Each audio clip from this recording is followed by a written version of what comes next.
Movements now with Wayne McCurrie from FNB Wealth and Investments. Wayne, thank you so much for joining us this evening. Now, let's look at the overall market performance today. It looks like the markets are still quite focused on the US Fed's developments rather than the conflict in the Middle East. Very much so. I mean, the conflict in the Middle East is having virtually no impact on the markets at the moment. I mean, who knows what's going to happen into the future, unfortunately, with a war like this happening. There is probably a slightly upward pressure on the oil price because of this, but even that's muted. So yes, it's all about the Fed. It has been like that for a very long time.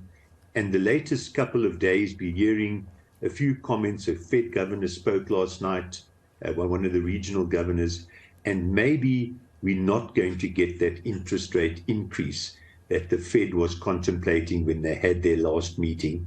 And of course, the minutes also show probably a slightly less negative view, but it all depends on how you interpret it. And unfortunately, tomorrow information could come out that would say that would scare the market or, confirm the current mood.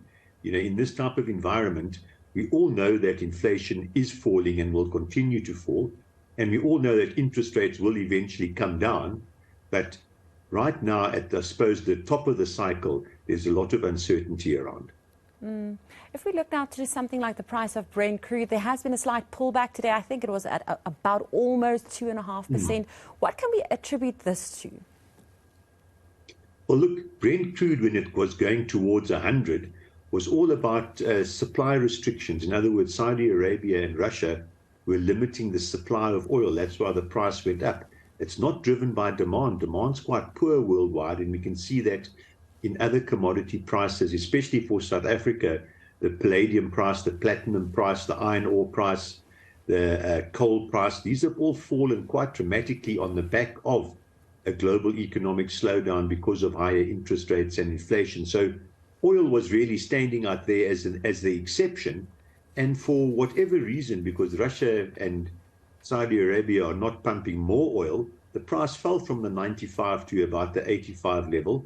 And thank goodness, because if everything stays where it is, especially with a slightly improving rand, next month we'll see a price decrease at the pumps. Now let's go to some company news. PSG released some results today, and it showed double growth. It's quite impressive for these current times, especially with the consumer struggling to make their ends meet. Look, PSG has certainly done very, very well there. I mean, their profit growth was double digit, but even more impressive was the dividend was up 23%. And that's very good. They didn't give much information per se as to what's driving it, but clearly customers and financial service customers are still, paying their commissions, looking after their investments. And I must say it's a very credible set of results from PSG Financial Services there. So let's go to some other news. Marcus User tried to appeal the JSE's decision to censure him and fine him over 7 million rand for his misconduct.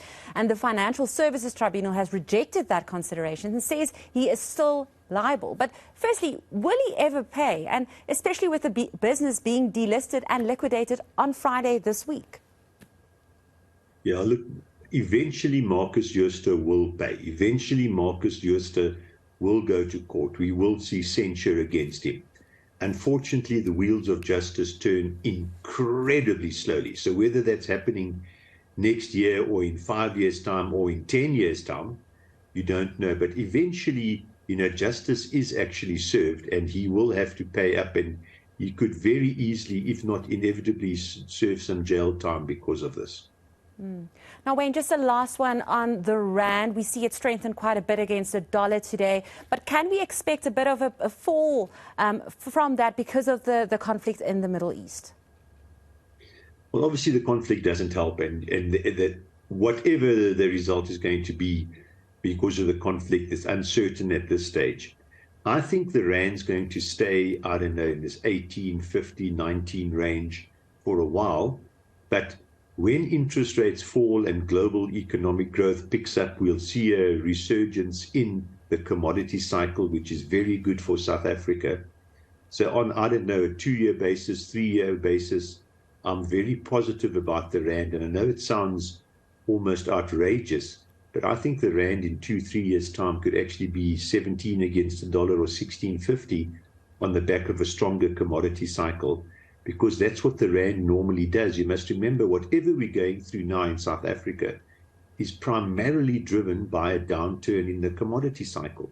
We are a commodity producing country. And of course, Transnet and the ports don't help at all, but it is the bottom of the cycle. The cycle can turn up and things can in fact improve. Let's hope for that. Thank you so much. That was Wayne McCurrie from FNB Wealth and Investments. And now this is all from my side. See you in the next bulletin in South Africa tonight.